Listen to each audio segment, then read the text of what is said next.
பிரேக்டோங் தோஹே இன்னு இந்த ஜனவரி 20ஆம் நாள் 2026 அன்று நாம் ஒரு பயணத்தை தொடங்குவோம். இது வெறும் கிலோமீட்டர்களில் அளவிடப்படும் பயணம் அல்ல, மாறாக பக்தி, அமைதி மற்றும் ஆன்மா தேடும் அமைதியான ஆறுதலில் அளவிடப்படும் பயணம். நமது இலக்கு பரத்திற்கு பரபரப்பான ஒரு கடம் தொழில் மையத்துக்கு அருகில் அமைந்துள்ள ஆழ்ந்த அமைதியை கொண்ட ஒரு இடம். நாம் வல்லக்கோட்டை முருகன் கோவிலுக்கு செல்கிறோம். இது வெறும் செங்கல் மற்றும் மோட்டார் கட்டமைப்பு மட்டுமல்ல, இது ஒரு சிறிய குன்றின் மீது அமைதியா நிற்கும் நம்பிக்கையின் கலங்கரை விளக்கம். இது கீழே உள்ள நிலங்களை அமைதியான கருணையுடன் கண்காணிக்கிறது. இங்குள்ள காற்று வித்தியாசமா லேசாக பழங்கால பிரார்த்தனைகளின் கிசுகிசுக்களையும் எண்ணற்ற தலைமுறைகளின் நம்பிக்கையையும் சுமந்து செல்வது போல் தெரிகிறது. கோவிலின் அமைவிடமே ஒரு ஆழமான சூற்று. அதை அடைய ஒரு ஏற வேண்டும். இது அதன் பாதையில் நடக்கும் ஒவ்வொரு பக்தனின் ஆன்மீக விருப்பத்தை பிரதிபலிக்கும் ஒரு எளிய உடல் செயல். வளைந்த சாலை வழியாகவோ அல்லது எளிமையான படிகள் வழியாகவோ மேலே செல்லும் பயணம் பிரார்த்தனையின் முதல் பகுதி. இது உல இன்பங்களை விட்டு விலகி தெய்வீகத்தின் முன் நிற்க இதயம் மற்றும் மனத்தை தயார்படுத்துவதாகும். இந்த காட்சி பெரிய திட்டத்தில் நமது இடத்தை பற்றிய ஒரு சக்தி வாய்ந்த நினைவூட்டலா செயல்படுகிறது. பலருக்கு இந்த கோவில நவீன வாழ்க்கையின் கொந்தளிப்பான கடலில் ஒரு நங்கூரம்.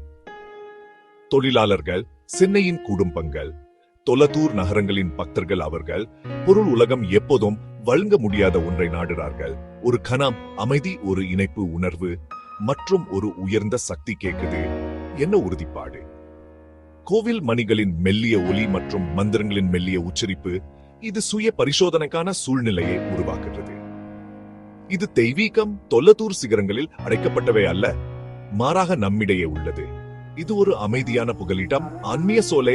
அங்கு சோர்வுற்றவர்கள் ஓய்வெடுக்கலாம். வல்லக்கோட்டை கோவிலின் ஒவ்வொரு கல்லும் ஒரு கதையை சொல்கிறது, வரலாற்றின் காலத்தரங்களை. இந்த கோவில் பறந்ததா இல்லாவிட்டாலும் ஆழ்ந்த கவர்ச்சியையும் பழமையையும் கொண்டது. கோபுரம் வரவேற்க ஆடம்பர் நுழைவாயில் புனிதத்தை பிரிக்குது. பாதை கருவறை நோக்கி திறந்த வெளி, குளிர்ந்த நடைகள், நெருக்கமான இடங்கள், ஒரு ஆன்மீக முன்னேற்றம்.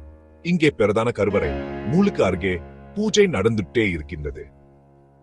முருகன் சிலை தமிழ்நாட்டில் உயரமான சிலைகளில் ஒன்றாகும். ஒரே கல்லில் செதுக்கப்பட்டது. அவரது முகமும் கண்களும் நேரடியா ஆறுதல் தருகின்றன.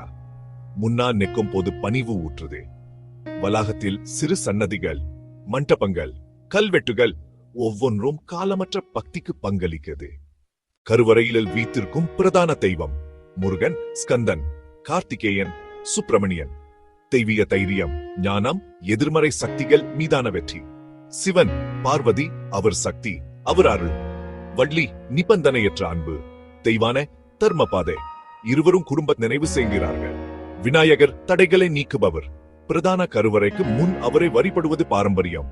சிறு சன்னதிகள், காவல் தெய்வங்கள், எளிய கல், சமூகத்தின் ஆன்மீக வாழ்க்கையின் பகுதி. ஒவ்வொரு பக்தனுக்கும் தெய்வீகத்தின் பல வடிவங்களுடன் தனிப்பட்ட தொடர்பு.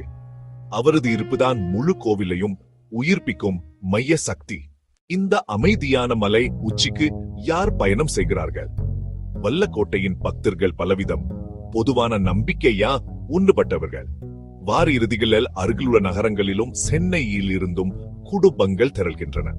காலக்கெடு, உற்பத்தி இலக்குகள், பெருநிறுவன அழுத்தங்களில் இருந்து ஆன்மாக்கு புகையிடம்.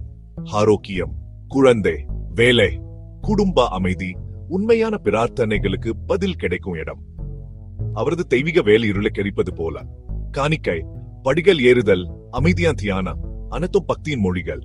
அமைதி, தெளிவு, புதுப்பிக்கப்பட்ட நோக்கம், ஒரு சுமை நீங்கிய உணர்வு.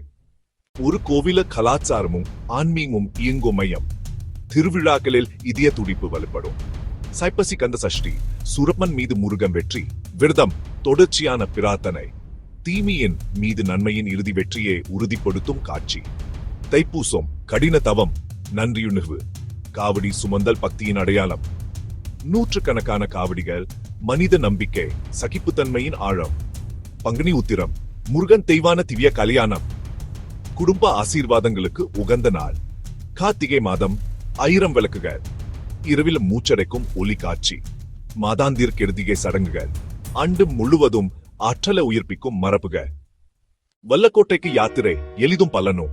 கட்டிக்கு அருகில வசதியா உள்ளது. சென்னையிலிருந்து உல்பாயிண்ட் மணி போக்குவரத்து மாறும். பேருந்துகள் ஒரு இடம் வரை, அங்கிருந்து ஆட்டோ டாக்ஸி. பொதுமான பார்க்கிங். அருகில் உள்ள கிராமங்களில் இருந்து இருசக்கரங்களில் பலர் வருகின்றனர்.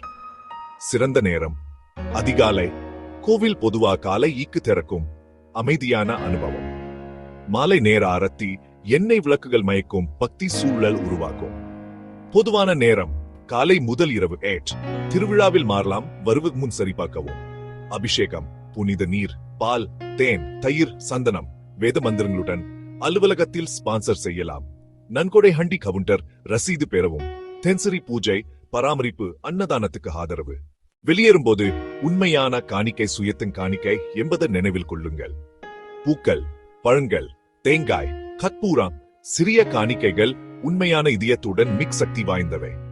ஸ்பான்சர் செய்வோருக்கும் குடும்பத்துக்கும் ஆசீர்வாதங்கள். அன்பு, ஆரோக்கியம், சம்நிலை. முருகனின் தைரியம் உங்களை ஊக்குவிக்கட்டும். தடைகளை வெல்லும் மனவலிமை. காலையின் மென்மையான ஒளியில உங்கள் பிரார்த்தனைகளை உண்மையா வழங்குங்கள். அமைதி, தெளிவு, புதுப்பிக்கப்பட்ட நோக்கத்துடன் உலகத்துக்கு திரும்புங்கள். இது வெறும் கோவிலுக்கு ஒரு வருகை அல்ல, நம்பிக்கையின் சாராம்சத்துக்கு ஒரு யாத்திரை. உங்கள் இதயம் இலகுவாகவும் உங்கள் ஆன்மா புதுப்பிக்கப்பட்டதாகவும் வெளியேறுங்கள். நீங்கள் ஆசீர்வதிக்கப்படுவீங்க.